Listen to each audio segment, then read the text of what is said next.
dia fisik. Ya, ini penting juga karena bagaimanapun puasa itu terkait dengan fisik, ibadah badaniah. Lalu yang keempat adalah persiapan maliyah, ya, persiapan harta, di mana di dalam beberapa amalan-amalan yang mulia di dalam bulan Ramadan itu adalah yang berhubungan dengan harta benda atau kekayaan dan sebagainya. Nah, mari kita lihat bagaimana penjelasannya dari masing-masing persiapan yang disebutkan ini. Nanti kita ada tanya jawab ya Pak Sidik ya. Ya Ustadz, nanti mungkin 15 menit atau setengah jam terakhir Ustadz. Baik, siap. Baik, yang pertama ya persiapan nafsiyah. Ya, pertama dalam persiapan nafsiyah yang harus kita miliki adalah perasaan atau hati kita, ya, hati kita dalam menyambut Ramadan itu seyogianya dengan perasaan hati yang gembira. Kita merasakan kehadiran Ramadan itu sesuatu yang menyenangkan. Ya, bukan, kita tidak membayangkan bahwa akan ada kesulitan-kesulitan, betapa banyak nanti hambatan, misalnya menyangkut pekerjaan dan sebagainya. Itu menunjukkan hati kita tidak siap lah kalau kita merasakan itu.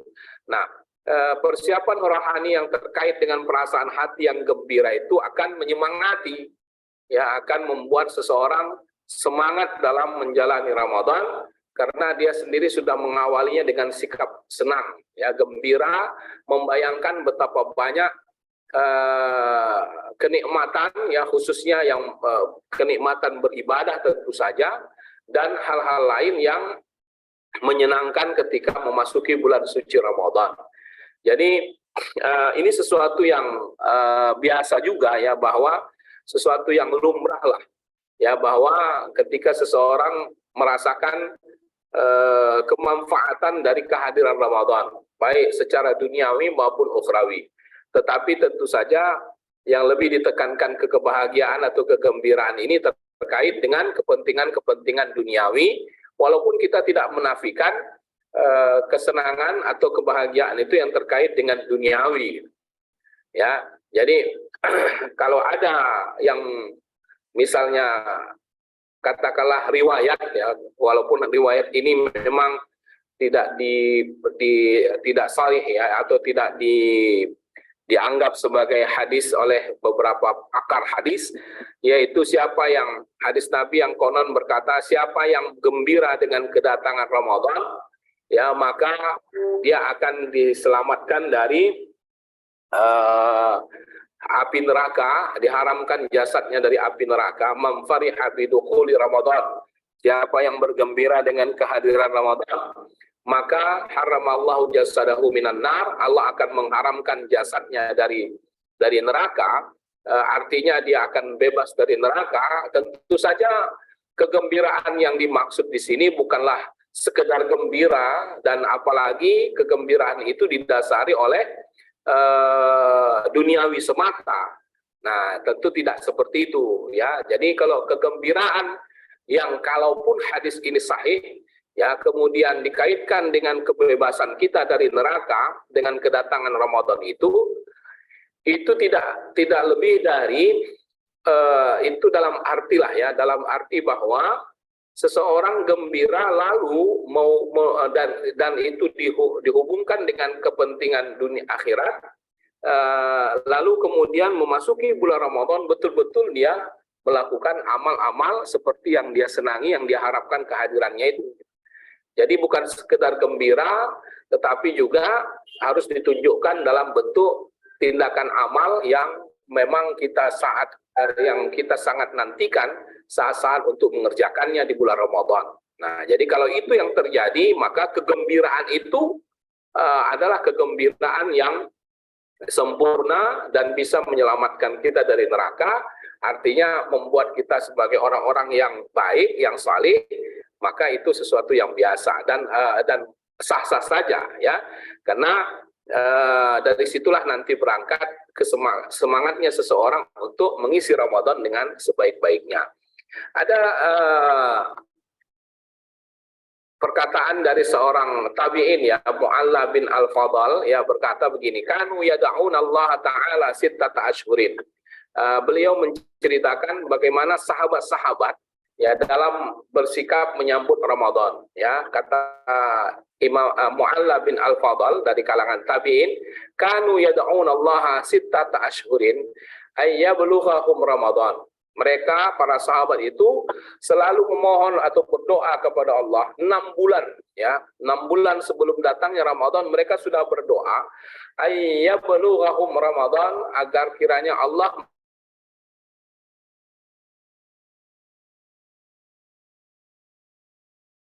menyampaikan mereka di bulan Ramadan, yad'unahu sittata asyhurin ayyataqabbala minhum.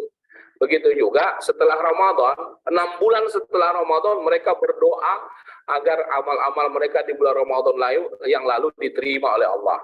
Jadi boleh dibilang sepanjang tahun itu, ya sepanjang tahun itu mereka berharap betul yang 6 bulan sebelum Ramadan berharap supaya Allah menyampaikan kesempatan mereka untuk memasuki Ramadan. Dan setelah masuk Ramadan, mereka tetap berdoa 6 bulan kemudian setelah berlalunya Ramadan agar amal-amal Ramadan mereka diterima. Nah, ini kan menunjukkan sebuah sikap yang sempurna untuk menunjukkan kegembiraan mereka dengan kedatangan Ramadan. Nah, kemudian ada doa sebagian sahabat ya ketika datangnya Ramadan. Dari Yahya bin Katsir disebutkan, Allahumma sallimni ila Ramadan wa sallim li Ramadan wa tasallamhu minni mutaqabbala. Ya Allah, selamatkanlah aku memasuki bulan Ramadan dan berilah keselamatan bagiku ya untuk pada bulan Ramadan, dan terimalah bagiku seluruhnya amal-amalku di bulan Ramadan. Jadi ini sebenarnya sebuah sikap yang wajar ya bagi seseorang yang merindukan momen-momen penting dalam kehidupannya, lalu dia akan merasa gembira dengan kehadiran atau menunjukkan kegembiraannya sebelum datangnya yang dia senangi ya, dalam hal ini bulan Ramadan. Jadi persiapan nafsiyah, persiapan rohani itu adalah persiapan dasar dalam diri kita, di mana kita sudah mulai mengkondisikan hati kita, ya suasana batin kita untuk beribadah di bulan Ramadan. Nah itu yang pertama. Yang kedua, ya persiapan nafsiyah itu adalah memperbanyak ibadah-ibadah di bulan-bulan sebelumnya, ya minimal di bulan Sya'ban. Nah semacam puasa lah ya, puasa sunnah. Jadi sudah mulai dilatih kembali, dan ini tentu kalau sudah bagi mereka yang sudah biasa sholat puasa sunnah, mungkin itu tidak menjadi problem lah ya. Artinya itu sudah biasa mereka kerjakan, dan ketika masuki bulan Ramadan, puasa itu bagi mereka mungkin sudah tidak ada masalah ya. Nah, tetapi tetap saja dianjurkan kepada kita, ya ditekankan agar memperbanyak puasa itu khususnya sebulan sebelum Ramadan, yaitu di bulan Sya'ban. Nah, Rasulullah sendiri dikabarkan oleh Aisyah radhiyallahu anha Rasulullah berpuasa sunnah di bulan-bulan lain sebanyak yang ia lakukan di bulan Sya'ban. Jadi artinya puasa Rasulullah itu akan lebih banyak lagi di bulan Sya'ban karena sudah mendekati bulan Ramadan, di mana itu sebagai bentuk persiapan beliau, persiapan batinnya menghadapi bulan Ramadan. Nah, itu barangkali. Kemudian terkait dengan kegembiraan atau persiapan mental kita menghadapi Ramadan, ini juga merupakan saya katakan sesuatu yang menunjukkan semangat ketakwaan yang ada pada diri seseorang. Jadi orang-orang yang memang tidak merasakan kegembiraan memasuki bulan Ramadan, atau barangkali sehingga tidak bersiap dia memasuki bulan Ramadan, itu akan tidak menyadari, bahkan mungkin bisa saja mereka tidak menyadari bulan Ramadan sudah hadir dalam perjalanan waktu mereka. Nah, tentu ini menunjukkan persiapannya memang tidak ada. Ya, jadi kalau kita tidak melakukan persiapan dalam arti menyiapkan hati kita, batin kita untuk menyambut Ramadan itu memang susah gitu ya. Dan inilah mereka-mereka yang kalaupun nanti berpuasa Ramadan akan melewatinya dengan suasana yang dengan hati yang belum khusyuk dalam mengerjakan ibadah-ibadah Ramadan. Jadi penting dikatakan bahwa persiapan nafsiyah ini adalah persiapan yang utama atau persiapan yang paling penting dalam menyambut Ramadan, terkait dengan suasana hati dan melatih ibadah-ibadah puasa sunnah, ya, khususnya sebulan sebelum Ramadan, yaitu di bulan Sya'ban. Oke. Kemudian termasuk juga ya, kalau dalam persiapan nafsiyah ini adalah mengulang atau mengqadha ya puasa-puasa yang tertinggal. Jadi sebelum kita mengerjakan puasa sunnah, ya idealnya kita harus mendahulukan puasa wajib atau puasa qadha itu. Jadi selama bulan Ramadan mungkin kita ada tertinggal ya puasa, maka di bulan sebelum memasuki bulan Ramadan itu harus selesai atau harus diulang kembali ya. Kalau sebagai bentuk persiapan itu ya, sehingga kalau kita tidak mempersiapkan diri dalam hal ini akan menyebabkan tertunggaknya atau menumpuknya hutang-hutang puasa itu sampai masa-masa yang akan datang. Karena prinsip beribadah ini kan sebenarnya yang wajib dulu gitu ya. Jadi kalau kita punya hutang puasa, maka itulah yang lebih didahulukan daripada mengerjakan puasa sunnah. Dan uniknya ketika kita qadha puasa ya, untuk puasa-puasa selain yang terkait dengan Ramadan, pada dasarnya niat itu bisa sekaligus gitu ya. Sambil mengqadha kita bisa niatkan puasa Senin Kamis kah, atau puasa Ayyamul Bid misalnya. Jadi tidak perlu ada puasa sunnah, ada puasa wajib. Yang itu bisa kita tumpangkan niatnya kepada puasa wajib sehingga kita mendapatkan pahala dua-duanya gitu. Nah, ini perlu juga diingatkan karena seringkali puasa qadha itu bisa tertinggal sehingga memasuki bulan Ramadan berikutnya, di mana sebagian ulama mengatakan kalau sudah sampai hutang puasa masuk Ramadan berikutnya itu bukan sekedar bayar puasa atau qadha, tapi juga harus bayar fidyah gitu ya, bayar denda kafarat, sehingga itu menunjukkan bahwa kewajibannya menjadi bertambah karena dia menunda kewajibannya hingga masuk kewajiban berikutnya. Nah, itu terkait dengan persiapan nafsiyah. Yang kedua, persiapan sakafiyah ya. Persiapan sakafiyah itu terkait dengan ilmu lah ya, ilmu atau pemahaman kita tentang hukum dan hikmah puasa. Ya, ibadah puasa ini membutuhkan ilmu tentu saja ya. Kita tahu amal tanpa ilmu itu rusaknya lebih banyak daripada manfaatnya, atau bisa tidak ya, ilmu itu menjadi syarat diterimanya amal. Pengetahuan kita tentang puasa itu memang harus diperbaharui ya, diupdate, dan saya kira dalam beberapa keadaan ya, seseorang mungkin sudah banyak tahu tentang puasa, maka apa yang harus ditambahnya tentang ini, yang bisa dia lakukan dalam hal ini adalah memahami hikmah-hikmahnya lah ya. Kalau hukum mungkin sudah selesai, hikmah itulah yang terus berkembang gitu. Ya, hikmah puasa sebagaimana dalam berbagai topik-topik agama ya, topik-topik atau tema-tema agama, pada dasarnya ketentuan-ketentuan hukumnya itu relatif stabil lah ya. Artinya jarang sekali ada temuan-temuan baru dalam masalah hukum-hukum yang terkait masalah-masalah ibadah terutama. Ya, jadi kita jarang sekali menemukan misalnya baru ditemukan bahwa ternyata hukum ini begini, itu sebetulnya sudah ada. Ya, sudah ada dalam katakanlah literatur para ulama sebelum kita yang membahas tentang masalah-masalah itu gitu ya. Kalaupun mungkin kita akan temukan masalah-masalah baru, yaitu terkait misalnya tentang hal-hal yang membatalkan puasa, sejenis misalnya memakai obat-obatan tertentu atau praktek tertentu apakah membatalkan atau tidak, itu kan sebenarnya secara umum ya itu sudah disinggung oleh ulama-ulama sebelumnya. Nah, yang berkembang dan yang terus berkembang itu adalah hikmahnya. Dan hikmah inilah yang bisa memperkuat keyakinan seseorang dalam melakukan apapun dalam agama ini.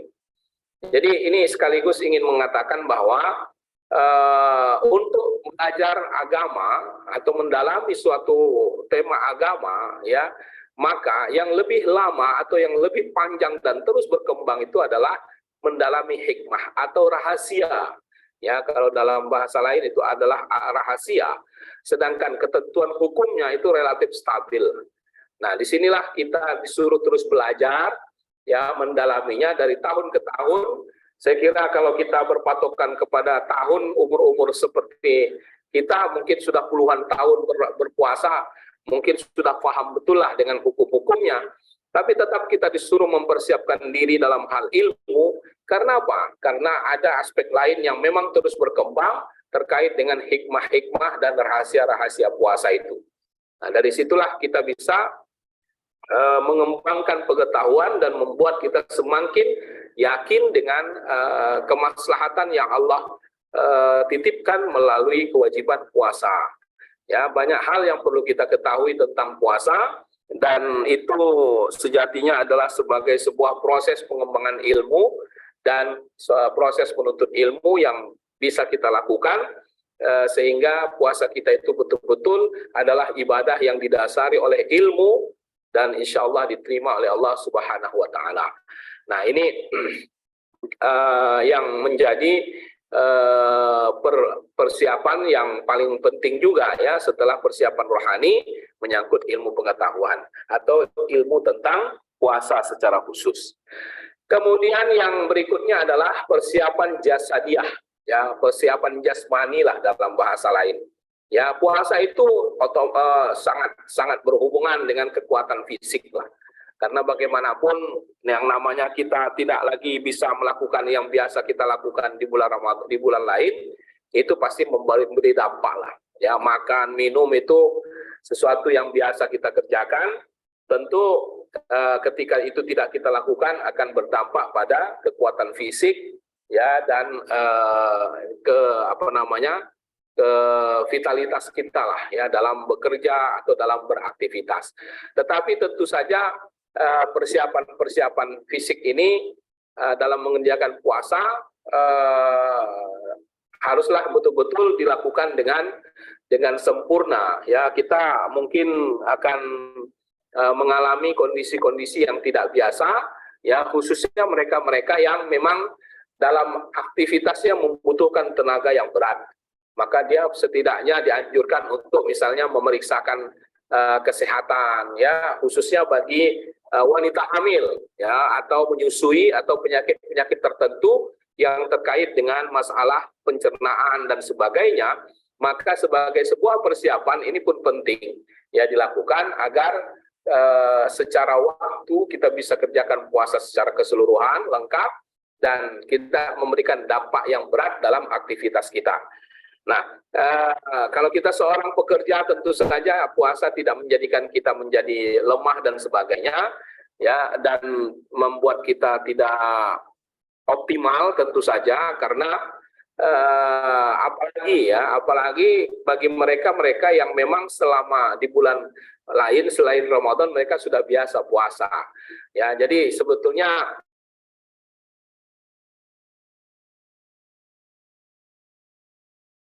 ya puasa Ramadan ini. Makanya kita bisa lihat bagaimana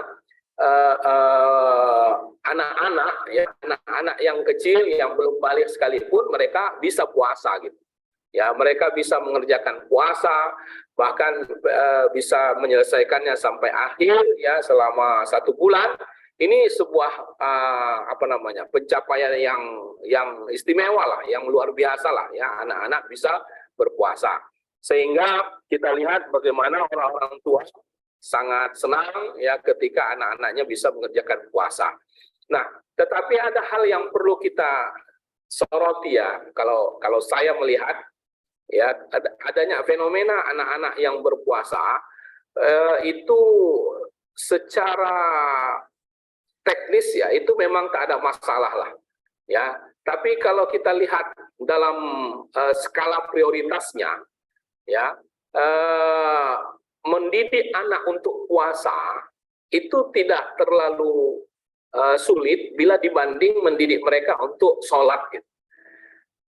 Ada hal yang bisa kita bandingkan dalam hal ini ya, mengapa Rasulullah khususnya dalam pendidikan anak ya tentang ibadah lebih menekankan agar menyuruh anak kita salat sejak kecil gitu.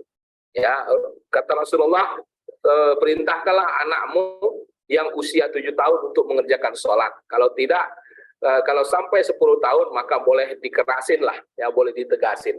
Nah, dari seluruh kewajiban yang yang ada dalam agama ini, Rasulullah menekankan puasa, menekankan kewajiban sholat. Nah, ini yang sebetulnya harus menjadi perhatian kita gitu ya. Kenapa? Kalau kita bandingkan puasa, memang puasa itu secara satu sisi memang agak berat. Tapi dibanding sholat, ya maka sebetulnya untuk bisa konsisten mengerjakan sholat itu lebih berat daripada puasa. Ya, makanya mungkin Rasulullah memerintahkan agar kita mendidik anak-anak itu untuk sholat, bukan puasa loh. Ya, karena puasa itu sebetulnya tidak ada yang dikerjakan. Puasa itu sebenarnya ibadah pasif, gitu. Ya, ibadah pasif di mana ketika kita diam saja pun, ya yang penting tidak makan, tidak minum itu kan sudah puasa namanya. Jadi sehingga kalau ada orang puasa yang diam saja, tidak bekerja, tidak beraktivitas, itu kan rugi jadinya. Dan anak-anak tidak sulit mengerjakan itu. Dia cukup diam saja. Dan dia kebetulan memang tidak ada kerjaan-kerjaan yang berat. Makanya mereka itu biasa puasa. Artinya bagi mereka puasa itu sebenarnya ringan. Nah, makanya Rasulullah tak menyuruh itu. Saya bukan mau mengatakan bahwa kita tak boleh bangga kalau anak kita puasa gitu ya, itu oke-oke saja. Tapi menurut saya itu jangan melupakan prioritas kita dalam mendidik anak untuk beribadah, khususnya untuk sholat. Ya, sholat itu yang sebetulnya paling sulit ya, sehingga untuk bisa konsisten ya, sehingga ketika dia masuk pada usia baligh ya, pada usia di mana dia sudah memiliki kewajiban dan menanggung dosa, maka begitu dia memasuki usia baligh, dia tidak sulit lagi untuk mengerjakan salat itu. Saya kira itu maksud Rasulullah menyuruh kita dari kecil, menyuruh anak kita salat. Ya, kenapa? Karena kewajiban salat itu kan tiap hari, sehingga kalau dia sudah tidak biasa, kalau belum terbiasa, lalu memasuki masa usia di mana dia harus salat, itu menyebabkan dia akan terhutang. Nah, jadi kalau dia sudah terbiasa dari kecil, masuk waktu kewajiban untuk sholat, dia sudah bisa mengerjakannya sehingga dia bersih dari awal. Nah, sedangkan puasa tidak seperti itu. Ya, jadi kenapa bisa semua orang puasa? Karena ya memang tak ada yang dikerjakan di bulan puasa itu. Ya, ketika kita puasa, tak ada yang harus kita lakukan untuk keabsahan puasa kita. Nah, itu dah. Jadi tetap memang kita katakan orang-orang itu bagus puasa ya, anak-anak itu puasa itu bagus, tapi itu jangan melupakan prioritas kita untuk mendidik yang lebih utama, yaitu salat. Nah, itu dia ya. Kita lihat bagaimana orang-orang yang tak pernah sholat sekalipun dia bisa puasa gitu. Ya, bahkan orang dewasa ya, orang dewasa ada yang tak puasa, dia tak sholat tapi dia bisa puasa gitu. Dan itu menjadi sebuah seperti sebuah kelebihan gitu. Mungkin ada kata-katanya seperti ini, saya walaupun nggak sholat tapi saya puasa loh. Nah, itu kan kata-kata yang sebenarnya untuk menunjukkan seolah-olah puasa itu paling penting daripada sholat itu. Gitu. Nah, itu yang yang perlu diluruskan saya kira ya. Karena apa? Karena sholat itu kan sangat maklumlah kita bahwa itulah yang paling penting. Nah, sedangkan puasa itu kan kewajiban yang sifatnya tahunan. Jadi sesuatu yang sebenarnya bisa kita persiapkan lebih awal ya dibanding kita harus betul-betul bisa mengerjakan salat sampai akhir hayat kita ya. Nah, jadi hal-hal seperti ini yang terkait dengan kekuatan fisik, ilmu dan sebagainya itu harus betul-betul kita ketahui supaya jangan terjebak kepada pemikiran-pemikiran yang tidak mengutamakan prioritas dalam beramal, yaitu mendahulukan yang betul-betul wajib secara pribadi dengan ukuran waktu yang konstan ya setiap hari dibanding kewajiban yang hanya dilakukan sebulan sekali. Ya, maksudnya sebulan dalam setahun gitu ya. Nah, seperti puasa Ramadan. Tapi itu akan sempurna ya kalau kita mengerjakan ibadah-ibadah itu tentu dengan persiapan fisik yang baik. Ya, sholat juga butuh fisik, apalagi puasa. Tuh. Kemudian yang berikutnya adalah persiapan maliyah.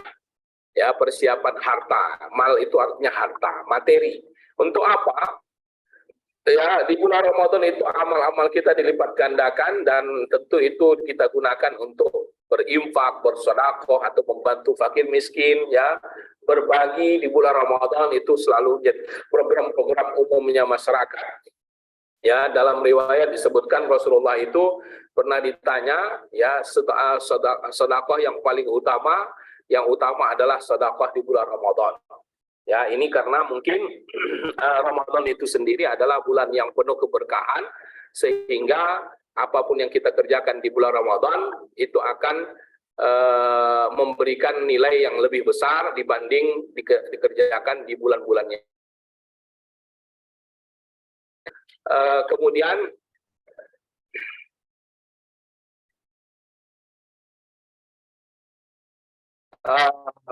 Rasulullah dikenal di bulan Ramadan itu menjadi sangat dermawan. Ya, Rasulullah sendiri mengatakan sedekah di bulan Ramadan itu sangat mulia, sangat berkah, maka beliau sendiri mempraktekkannya. Ya, diceritakan dari Ibnu Abbas, Rasul adalah orang yang paling dermawan dan yang lebih dermawan pada bulan Ramadan saat beliau ditemui Jibril membacakan kepada Al-Qur'an. Jibril menemui setiap malam pada bulan Ramadan lalu membacakan kepadanya Al-Quran. Rasulullah ketika ditemui Jibril lebih dermawan dalam kebaikan daripada angin yang berhembus. Riwayat Bukhari Muslim untuk memastikan bahwa apa yang dikatakan Rasulullah itu dikerjakannya lebih dahulu untuk membuktikan bahwa apa yang dikatakan itu adalah sebuah kebenaran di mana pahala sedekah akan lebih besar di bulan Ramadan. Maka banyak kita lihat orang-orang yang menginfakkan hartanya di bulan Ramadan karena kemuliaan bulan Ramadan itu sendiri. Oke, Bapak Ibu sekalian, inilah beberapa persiapan yang memasuki bulan Ramadan. Saya ingin mengatakan bahwa pada dasarnya kesiapan kita menghadapi bulan Ramadan itu adalah sebuah sikap yang selama ini mungkin sudah ada ya dalam kehidupan kita, ya, yaitu kecenderungan kita untuk mendekat kepada agama. Ya, itu adalah sesuatu yang bersifat fitrah ya. Artinya kalau memang selama ini ya selama hidup kita ini misalnya tidak dekat dengan agama, maka apa yang kita sebut dengan persiapan-persiapan ini ya tidak akan ada gitu.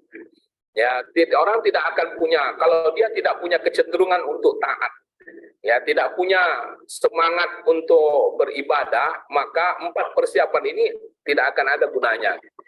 Ya, tidak akan terpikir oleh dialah. Ya, untuk misalnya menghadapi Ramadan harus punya persiapan rohani, saqafi, jasadi, mali misalnya, itu tidak akan ada. Ya, jadi apa yang kita sebut sebagai persiapan menyambut Ramadan tentu didahului oleh sikap keimanan, ya, sikap ketakwaan yang cenderung yang sudah ada dalam kehidupan kita sebelumnya, ya. Jadi kalau tidak ada kecenderungan-kecenderungan untuk yang seperti itu, maka apa yang kita sebut persiapan ini tidak akan muncul lah, ya, tidak akan ada pada orang-orang tersebut. Ya, kita tahu misalnya di dalam Quran dikatakan, ya ayyuhalladzina amanu kutiba alaikumusiyam. Seringkali dikatakan kepada kita, lihatlah ayat itu memanggil kita sebagai orang yang beriman. Nah, itu kan menunjukkan bahwa orang yang bisa menempatkan Ramadan sebaik-baiknya sebagai sebuah sasaran utama atau sebuah target yang ingin dicapai untuk meningkatkan ketakwaan, tentu didasari oleh keimanannya kepada Allah. Ya kan? Jadi artinya itu semua sudah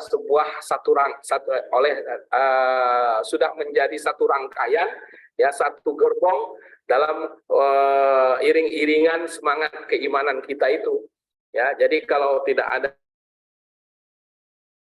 keimanan itu, maka tidak akan ada yang terpikir untuk melakukan persiapan-persiapan seperti ini, ya.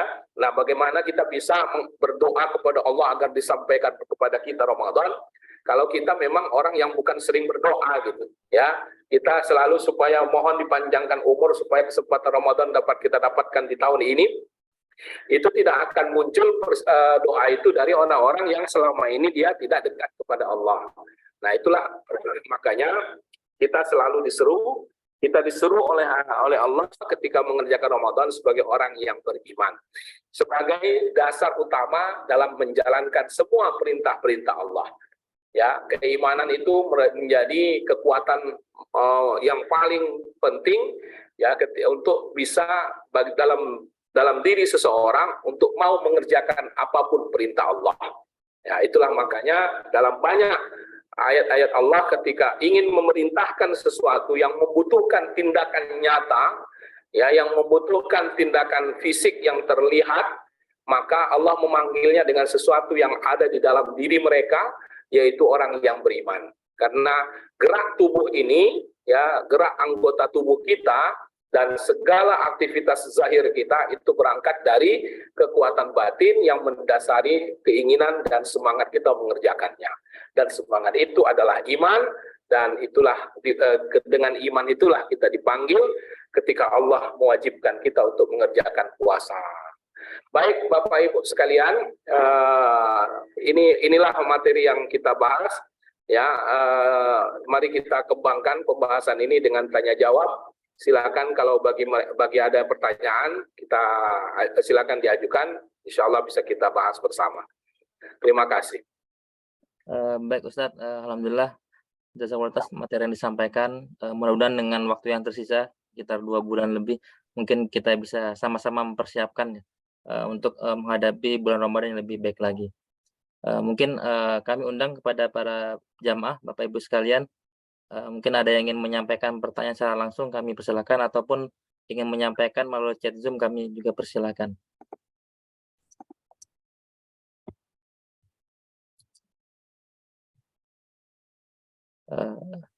Untuk di chat Zoom masih belum ada pertanyaan, atau Bapak Ibu ada yang mau raise hand terlebih dahulu, atau langsung kami persilakan?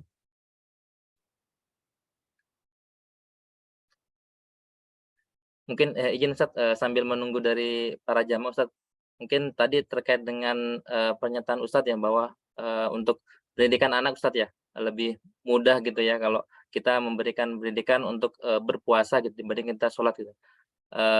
Kalau saya lihat juga mungkin izin Ustadz, kadang yang dewasa pun gitu, kalaupun sholat itu agak ini Ustadz, agak susah gitu kan, meskipun dia sholat, cuma kadang waktunya itu sering terlambat juga Ustadz ya.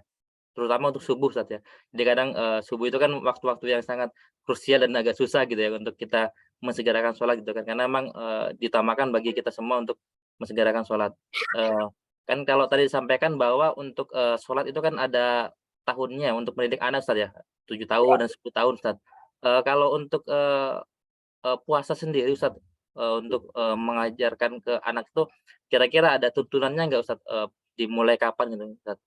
Mungkin itu Ustadz dari saya Ustadz, pertanyaannya Ustadz. Baik, yang pertama tentang kebiasaan, ya, orang-orang dewasa walaupun dia sholat tapi masih tidak memperhatikan kesempurnaannya, terutama masalah waktu, ya.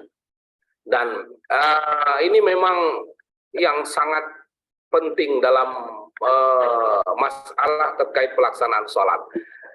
begini ya, mungkin pendekatannya yang selama ini perlu diperbaharui. Selama ini kita belajar sholat, ya, bahkan orang dewasa sekalipun gitu ya, belajar sholat, pendekatannya itu melulu pendekatan hukum lah, ya. Kalau dalam bahasa lain itu disebut pendekatan fikih. Dalam arti yang lebih ditekankan di situ yang penting sah sholatnya, gitu. Iya kan? Jadi artinya sah sholatnya, selesai kewajibannya, itu yang saya katakan tadi. Secara ilmu, ya, secara ilmu mungkin kita sudah cukup gitu. Nah, tapi ada yang kurang dalam mendukung atau mendorong seseorang untuk mengerjakannya secara lebih baik atau sempurna, yaitu tentang hikmahnya gitu. Jadi kita bukan hanya belajar tentang sholat itu berkenaan dengan waktunya, misalnya subuh itu waktunya jam segini sampai jam segini, zuhur itu mulai segini, dan seterusnya. Tetapi kita juga harus mengetahui dan mempelajari hikmah mengapa mesti pada waktu tersebut dan mengapa mesti di awal waktu dan bagaimana rahasia sholat di awal waktu dan sebagainya.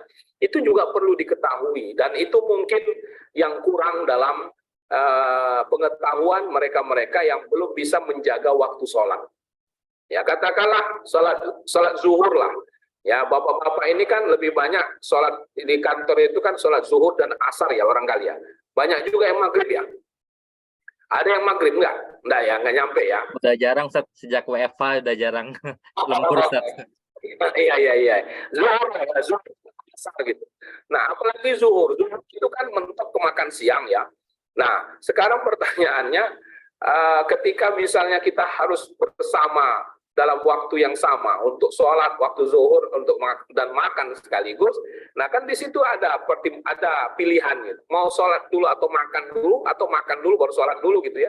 Nah, hal-hal seperti itu kan terkait dengan sejauh mana kita memahami hikmah di balik rahasia sholat-sholat di awal waktu itu. Nah, bukan mau mengatakan bahwa kalau dalam kondisi lapar sekalipun tetap harus duluan sholat, itu kan juga ada ketentuannya ya. Nah, tetapi maksud saya secara umum, ya, ketika kita belajar sholat dan terkait misalnya tentang waktu sholat, itu yang kita pelajari bukan hanya sekedar ketentuan waktunya, tapi rahasia atau hikmah di balik waktu-waktunya itu. Nah, inilah yang menjadi pangkal masalah selalu ketika orang dalam mengerjakan sebuah kewajiban, orientasinya hanya masalah sah atau tidak sahnya saja. Karena pengetahuan atau pemahaman tentang itu hanya sebatas pemahaman legal saja, ya hukum saja, tapi tidak melihat dari sisi hikmah atau rahasianya. Nah, ini yang barangkali yang kurang pada mereka-mereka yang mereka yang boleh jadi tidak mengutamakan sholat-sholat seperti itu, ya. Apalagi kalau sampai terlewat waktunya, ya subuh, ya misalnya, ketika orang dewasa masih juga ketinggalan sholat subuhnya, sekiranya ini adalah sebuah sikap yang tidak berdiri sendiri gitu ya, bukan hanya subuhnya yang terlambat, berarti ada pengaturan waktu sebelumnya yang terlambat, ya, sehingga akhirnya merembet kemana-mana. Kalau saya mengamati begini. 5 waktu sholat itu seperti gerbong kereta aja, ya, seperti jadwal kereta lah, ya, jadwal kereta. Ketika satu rangkaian kereta terlambat, itu yang kereta lain juga bakal terlambat terus gitu. Nah, itu kalau memang disengaja, kecuali kalau tak sengaja. Misalnya, ketika orang terlambat zuhur, sengaja melambatkan zuhurnya, maka akan sulit dia asar tepat waktu gitu. Pasti asarnya bakal terlambat lagi gitu. Nah, begitulah rangkaian waktu sholat itu akan terlambat ketika kita sengaja memperlambat-lambatnya. Maka, kalau ingin kita betul-betul menjalankan sholat sesuai dengan waktunya, yang pertama, perbanyaklah pengetahuan kita tentang rahasia-rahasia itu. Pelajari terus, dan di situ nanti akan ada semacam keinginan untuk bisa mendapatkan hikmah-hikmah di balik penetapan waktu-waktu sholat itu. Di dalam hadis Nabi dikatakan sholat yang paling berat bagi orang munafik itu 2, ya, sholat isya dan sholat subuh. Nah, itu menunjukkan apa? Kalau masih terbiasa dan tidak menjadi masalah dengan terlambatnya sholat isya dan subuh, berarti keimanannya itu, keyakinannya itu belum kuat. Ya, menunjukkan keyakinan dia terhadap ibadah itu sendiri belum kuat, dan itu menunjukkan kedangkalannya, dan itu boleh jadi disebabkan pengetahuan yang kurang atau penghayatannya terhadap apa yang sudah dipelajarinya itu. Saya kira itu Pak, yang pertama. Yang kedua, tidak ada secara spesifik Rasulullah menyuruh kita untuk mendidik anak puasa seperti beliau menyuruh kita mendidik anak untuk sholat. Gitu. Ya, jadi itu pertimbangan kebiasaan kita sajalah. Kita ingin anak-anak ini sejak dini sudah mengenal ibadah, berbagai ibadah. Ya, berbagai ibadah. Untuk sholat sudah jelas. Untuk puasa kita ajar dia untuk mengajarkan puasa sejak sedini mungkin, dalam arti secepat mungkin. Kemudian mengajarkan mereka zakat sudah kita biasakan sebetulnya dengan memberikan infak, sedekah dan sebagainya. Begitu juga anak-anak TK kita umumnya sudah dilatih manasik haji, ya kan? Artinya itu sebuah upaya-upaya untuk memperkenalkan anak untuk mendalami atau untuk mengetahui aspek-aspek kewajiban-kewajiban agama. Nah, tetapi kalau untuk sholat itu memang sangat jelas dari Rasul untuk diajarkan kepada anak. Nah, rahasianya atau hikmahnya saya kira itu karena memang sholat itu sesuatu yang dia akan kerjakan seumur hidupnya. Ya, tidak ada alasan meninggalkannya dalam keadaan apapun, sehingga memang harus dipersiapkan sejak dini. Ya, tanpa mengabaikan kewajiban-kewajiban lain yang bisa kita ajarkan sejak dini. Yang jelas apapun kewajiban itu tetap harus kita ajarkan, cuman kita jangan salah prioritas saja. Ya, tadi saya menyinggung tentang perbandingan anak sholat dengan anak puasa. Ya, saya bukan mau mengatakan kita tidak layak gembira kalau anak kita puasa, tapi jangan mereka akhirnya menganggap puasa itulah yang paling baik, sementara untuk kewajiban sholat dia seenaknya gitu. Nah, itu yang perlu kita luruskan dari awal, dari sejak anak-anak, supaya nanti mereka menjadi pribadi yang sempurna. Saya kira begitu Pak. Baik Ustadz, atas jawabannya. Mungkin izin ya. Ustadz, ada pertanyaan dari chat Ustadz. Dari pertama mungkin dari Pak Arif Setiabudi Ustadz. Iya. Izin saya bacakan Ustadz ya. Oke. Yang pertama dari Pak Arif. Assalamualaikum Ustadz. Saat ini sudah banyak tawaran umroh iktikaf. Boleh tahu Ustadz keutamaan umroh iktikaf tersebut? Mungkin ini maksudnya umroh pada saat bulan Ramadan mungkin ya. Ya mungkin artinya. Jadi mungkin Ustadz. Ini memang ada riwayat yang menyebutkan bahwa ada seorang yang tidak bisa mengerjakan haji, ya berulang kali dia berusaha tak bisa mengerjakan haji, lalu Rasulullah menyuruh dia umrah di bulan Ramadan. Ya, umrah di bulan Ramadan kata Rasulullah itu sama dengan haji. Nah, dari sini kemudian berangkat kesimpulan sebagian orang berarti umroh di bulan Ramadan itu keutamaannya besar, ya salah satunya sama dengan pahala haji. Nah, itu dia. Ya, tapi kalau kita mau mengikuti analisa dari pakar hadis, ya pakar hadis, saya kira kita pernah tahu nama ini, yaitu Ali Mustafa Yaqub. Ya, Ali Mustafa Yaqub. Beliau mengkritik ya perilaku atau tradisi umat Islam yang mengupayakan betul untuk umroh, bahkan berkali-kali, termasuk di bulan Ramadan. Nah, salah satunya umroh di bulan Ramadan. Nah, kata beliau, kalau kita memahami hadis itu secara parsial, yaitu memahaminya di ujung saja, bahwa siapa yang umroh di bulan Ramadan, pahalanya sama dengan haji, memang kesimpulannya ya seperti yang dipahami oleh umumnya orang, bahwa baik sekali, hikmahnya besar sekali kalau kita umroh. Tapi kalau kita lihat latar belakangnya, kata dia, ya latar belakang keluarnya pernyataan Rasul itu sebetulnya ditujukan kepada mereka yang tidak bisa haji gitu. Ya. Nah, sebagaimana haji hanya wajib satu kali, itu menunjukkan bahwa kalaupun dia ingin umroh, ya udah satu kali, dan setelah itu jangan berusaha terus setiap saat umroh di bulan itu gitu loh. Di bulan Ramadan gitu. Jadi itu bukan untuk menganjurkan kita memperbanyak umroh, bukan gitu.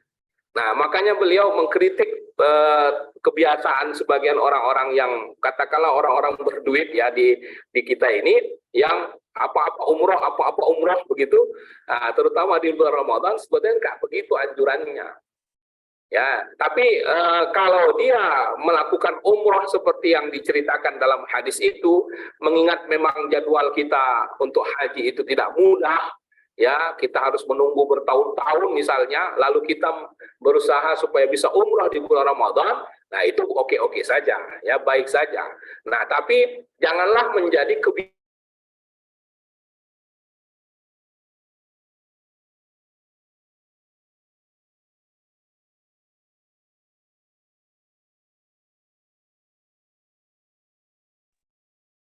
Afwan Ustaz, apakah ada gangguan Ustaz?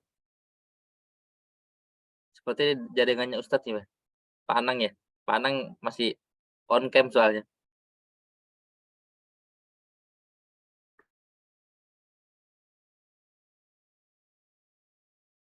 Di Ustadznya kayaknya, Mas. Oh, iya Pak. Mungkin tunggu sebentar Bapak Ibu sekalian. Mungkin Ustadz ada gangguan jaringan.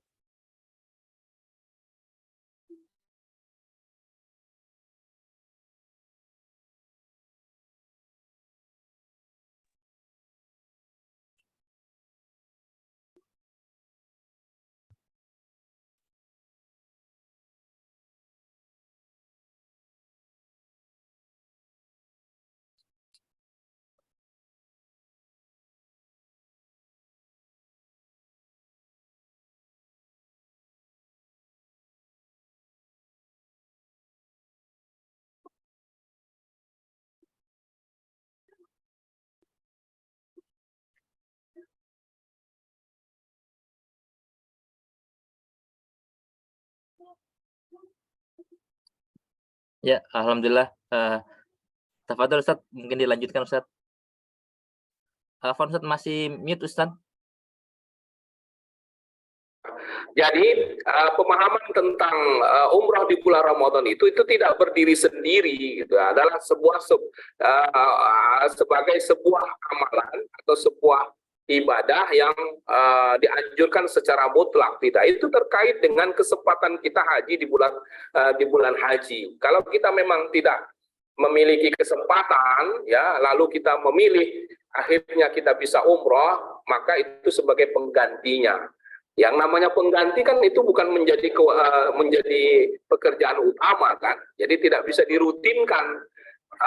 Gara-gara adanya pernyataan itu setiap Ramadan dia umroh, setiap Ramadan dia umroh, itu tidak dianjurkan. Nah, Rasulullah saja mengerjakan umroh itu tak lebih dari 4 kali, dan itu juga berbarengan dengan keadaan atau momentum-momentum tertentu saja. Tidak ada Rasulullah sengaja datang untuk umroh, itu enggak ada. Ya, kalau haji iya.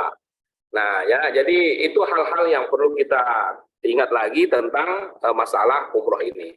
Kemudian begitu ya Pak Arif ya. Kemudian saya langsung lihat di sini Pak Sidik. Boleh Ustaz? Iya, silakan Ustaz. Ada 2 pertanyaan Ustaz. Iya, Pak Lutfi Setiawan. Ini di kalangan ibu-ibu atau jamaah wanita sering ada pertanyaan puasa qadha dulu atau puasa Syawal dulu ketika masuk bulan Syawal. Jadi gini, pada dasarnya ya puasa itu sendiri-sendiri gitu ya. Itu pada dasarnya begitu. Puasa wajib sendiri, puasa sunnah sendiri. Tapi kalau tidak ada hubungan antara kalau ada hubungan antara satu puasa dengan kalau tidak ada hubungan antara satu puasa dengan puasa yang lain, maka pada dasarnya kalau untuk puasa sunnah bisa ditumpangkan kepada yang wajib gitu, seperti qadha dengan puasa. Nah, puasa sunnah. Tapi untuk puasa sunnah Syawal, ini memang memiliki karakter tersendiri gitu. Puasa Syawal itu adalah kalau kita membaca hadis Nabi, siapa yang puasa Ramadan lalu diiringi dengan puasa Syawal, nah itu menunjukkan puasa Syawal itu adalah puasa di mana pelaksanaannya setelah Ramadan selesai. Nah itu menunjukkan bahwa ada keterkaitan antara puasa Syawal dengan kesempurnaan Ramadan. Nah kalau begitu posisinya berarti Ramadannya harus sempurna dulu baru kita bisa mengerjakan Syawal. Maka ketika kita mengqadha puasa tidak boleh kita tumpangkan Syawal, karena Syawal itu harus dikerjakan setelah sempurna Ramadan. Ketika kita tumpangkan Syawal kepada puasa qadha-nya Ramadan, berarti kita mengerjakan Syawal seolah-olah sebelum Ramadan selesai. Itulah makanya para ulama mengatakan qadha puasa Ramadan tidak boleh sekaligus diniatkan sebagai puasa sunat Syawal. Nah, karena keterkaitan Syawal atas kesempurnaan Ramadan. Nah, itulah yang bisa dipahami dari hadis itu. Sedangkan yang lain-lain enggak. Ya, misalnya puasa qadha Ramadan bersamaan dengan puasa Senin Kamis. Nah, sebetulnya puasa Senin Kamis itu sifatnya including aja, Pak. Artinya sesuatu yang bisa masuk kepada setiap ibadah yang kita kerjakan pada hari yang sama. Ya, ketika misalnya Bapak hari Senin, Bapak mengerjakan puasa qadha misalnya, maka karena dia dikerjakan di hari Senin, jadilah dia mendapat pahala puasa Senin, gitu loh. Jadi apapun puasa yang kita kerjakan di hari Senin atau hari Kamis itu bisa otomatis menjadi puasa Senin dan Kamis gitu. Jadi dia include gitu, tertarik atau karena harinya. Kan puasa Senin dan Kamis itu kan karena harinya. Jadi artinya puasa apapun yang Bapak kerjakan di hari itu jatuhnya pahalanya bisa mendapatkan puasa Senin dan Kamis juga. Sama dengan tahiyatul masjid deh. Nah, ya. Tahiyatul masjid itu ketika kita masuk masjid, sholat apapun yang kita kerjakan, mau sholat wajib atau sholat sunnah, itulah yang menjadi tahiyatul masjidnya kita. Jadi tidak perlu kita kerjakan sholat tahiyatul masjid dulu, baru sholat yang lain nggak apa-apa. Kita langsung sholat. Misalnya ketika kita datang sholat, kita masuk ke masjid, kita langsung qobliyah misalnya. Ya, kita sudah azan, kita langsung qobliyah, itulah sekaligus tahiyatul masjidnya. Jadi tidak perlu kita tahiyatul masjid dulu, baru qobliyah dulu. Nah, itu tidak perlu begitu, tidak harus begitu gitu. Karena sifatnya dia istilahnya kalau saya itu menyebutnya fungsional lah. Ya, sifat tahiyatul masjid itu sifatnya fungsional gitu. Sama dengan puasa-puasa sunnah selain puasa Syawal itu. Nah, tapi kalau puasa Syawal, dia tak fungsional dia betul-betul terikat dengan waktu di mana dia harus sempurna dulu puasa Ramadan. Jadi kesimpulannya, kalau puasa selesaikan dulu, barulah bisa puasa Syawal. Kalau yang lain-lain enggak. Ya, sama dengan puasa Arafah. Ya, puasa Arafah itu kan tanggal 9. Jadi karena tanggal 9-nya itulah maka disebut puasa Arafah. Kalau kebetulan jatuhnya hari Senin, kita bisa niatkan sebagai puasa Senin. Nah, sama dengan Ayyamul Bid tadi saya singgung ya. Ayyamul Bid itu puasa 13, 14, 15 setiap bulan. Kalau ada yang di situ jatuhnya Senin dan Kamis, maka jatuhnya dia bisa diniatkan sekaligus puasa Senin dan Kamis. Begitu. Ya, atau sekaligus puasa qadha bisa. Ya, qadha di pertengahan bulan, jadi kita dapat puasa Ayyamul Bid sekaligus pada puasa Senin dan Kamis, itu bisa aja gitu. Ya, karena pekerjaannya sama, yaitu puasa dan tak terkait satu sama lain. Tapi kalau Syawal terkait. Oke, kemudian satu lagi, apakah seseorang dapat merasakan hikmah puasa dan ibadahnya di bulan berkah? Oh iya, bisa kita rasakan itu, tapi itu subjektif lah. Ya, subjektif artinya hanya bisa kita rasakan langsung secara pribadi, tidak bisa kita melihat pada diri orang. Ya, kita tak bisa menilai orang, wah dia puasanya berhasil tuh. Kenapa? Karena kita lihat dia rajin ibadah, belum tentu. Ya, yang bisa kita rasakan itu adalah yang kita alami sendiri. Ya, subjektif lah jadinya ya. Kenapa? Karena itu kan sifatnya kualitatif, Pak. Ya, tak bisa kita lihat secara zahir begitu. Tapi berangkat juga dari niat dan keikhlasan seseorang. Nah, kalau misalnya ibadah-ibadahnya semakin tenang, semakin khusyuk, kita mungkin semuanya sholat lah sebelum Ramadan. Begitu selesai Ramadan, suasana batin kita akan menjadi lebih tenang. Nah, itu menunjukkan berarti selama puasa Ramadan itu betul-betul ibadah kita tuh bermanfaat lah, ya, berguna sehingga berdampak pada pembawaan kita yang lebih tenang, hati kita yang lebih damai dalam melakukan aktivitas baik ibadah maupun keseharian kita. Ya, orang-orang yang sehari-hari sembrono atau ngomong seenaknya dan sebagainya. Begitu selesai Ramadan cenderung tertata baik tutur katanya, ya, cenderung bisa mengerem emosinya. Nah, itu kan sebetulnya tanda-tanda kebaikan, tanda hikmah dari apa yang sudah dialaminya di bulan Ramadan. Nah, tentu saja itu kembali kepada orang-orang tersebut yang bisa merasakannya. Itu barangkali Pak Lutfi ya. Nah, kita lanjut dulu ya, Pak Siddiq ya. Ya, betul Ustaz. Satu lagi Ustaz, pertanyaan dari Pak Anang. Pak Anang ya. Assalamualaikum, waalaikumsalam. Bertanya, seyogianya kita memilih segera mengikuti imam untuk ikut sholat berjamaah atau karena melihat anak-anak yang masih rame yang cukup mengganggu kekhusyuan lain kita mengatur mengarahkan anak-anak tadi sehingga kita jadi ketinggalan jamaah sholat. Pak, bagaimanapun yang berhubungan langsung dengan sholat yang kita dahulukan, ya, berjamaah itu sesuatu yang include dalam sholat, sesuatu yang inherent ya, yang terhubung langsung. Nah, ya, sedangkan anak-anak itu sesuatu yang bersifat eksternalnya lah ya, yang bersifat luar dari salat. Kalau bertentangan kepentingan eksternal dengan internal sholat, maka kita dahulukan internalnya. Ya, misalnya tentang berjamaah. Berjamaah itu sesuatu yang sangat erat hubungannya dengan sholat itu sendiri, karena dia bagiannya.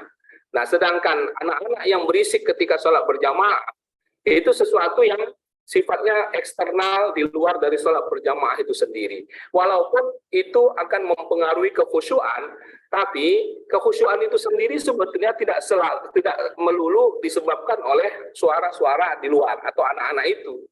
Ya, walaupun kalau memang hati kita tidak khusyuk, ya mau sholat sendiri pun bisa tidak khusyuk, Pak. Ya kan? Sholat sendiri pun kita bisa tidak khusyuk. Maka itu tidak menjadi ukuran, Pak. Jadi kalau menurut saya, tetaplah dahulukan sholat berjamaah. Kalaupun kita mau mengatur anak-anak, aturlah sekedarnya, jangan sampai melewatkan kesempatan kita berjamaah. Nah, itu yang paling penting ya. Jadi kenapa? Karena itu yang paling jelas. Kalau bahwa anak-anak ini tidak ada, lalu kita bisa khusyuk, itu tak pasti, Bang. Ya, itu yang nggak pasti itu. Maka yang pasti saja bahwa ikutilah sholat berjamaah. Sekedarnya saja kita tertibkan, maka ya itu akan mendapatkan fadilah yang lebih baik. Saya kira begitu Pak Anak. Silakan, ada lagi? Masih ada waktu kita Pak, 2 menit lagi ya. 2 menit lagi Ustaz, mungkin ya, afwan Ustaz, mungkin izin ditutup dengan doa Ustaz, mohon izin berkenan karena tinggal 2 menit lagi Ustaz. Siap. Baik, kalau begitu Bapak Ibu-ibu sekalian, begitulah pembahasan kita. Apa yang bisa kita simpulkan dalam kajian ini bahwa persiapan apapun dalam ibadah, persiapan apapun yang harus kita kerjakan untuk menyiapkan diri beribadah, itu berangkat dari persiapan batin lah, ya. Iman dan keyakinan kita beragama itu sesuatu yang sudah ada sebelumnya dan itu yang kita bangkitkan lagi. Ya, apapun yang didasari oleh keyakinan, maka insya Allah akan lebih berhasil. Ya, termasuk di bulan suci Ramadan nanti. Saya kira demikian. Ya, mudah-mudahan Allah senantiasa memberikan kita kesehatan terutama, ya, dan kelancaran kita dalam melakukan aktivitas kehidupan baik duniawi maupun akhirat kita. Ya, kiranya apa yang kita kerjakan selama ini adalah bagian dari persiapan-persiapan kita untuk menuju ke arah yang lebih baik. Terima kasih sekali lagi Pak Siddiq. Mari kita sama-sama berdoa. Ya, mudah-mudahan Allah mengabulkan doa kita. A'udzubillahiminasyaitonirrajim. Bismillahirrahmanirrahim. Alhamdulillahirabbil alamin wassalatu wassalamu ala asyrafil anbiya'i wal mursalin wa ala alihi wa sahbihi ajmain. Allahumma 'allimna ma jahilna wanfa'na bima 'allamtana wa hab lana quwwatan lin'amala ma 'alimna innaka 'ala kulli syai'in qadir.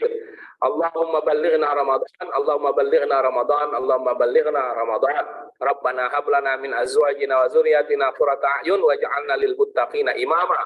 Allahumma aslih lana dinana alladhi huwa isbatu amrina wa aslih lana dunyana allati fiha ma'ashuna wa aslih lana akhiratana allati ilaiha ma'aduna waj'alil hayata ziyadatan lana fi kulli khair waj'alil mauta rahatan lana min kulli syarr. Rabbana atina fid dunya hasanah wa fil akhirati hasanah wa qina adzabannar. Wassallallahu wasallam alaihi walhamdulillahi rabbil alamin. Wassalamualaikum warahmatullahi wabarakatuh. Waalaikumsalam Waalaikumsalam warahmatullahi wabarakatuh. Atas segala atas materi yang disampaikan. Kepada para jamaah, kami selaku panitia mohon izin menutup acara kita pada pagi hari ini. Kurang lebihnya mohon maaf. Wassalamualaikum warahmatullahi wabarakatuh. Waalaikumsalam warahmatullahi wabarakatuh. Pak Siddiq, terima kasih. Ya, Bapak, sama-sama. Ibu. Baik, Ustaz. Assalamualaikum. Waalaikumsalam.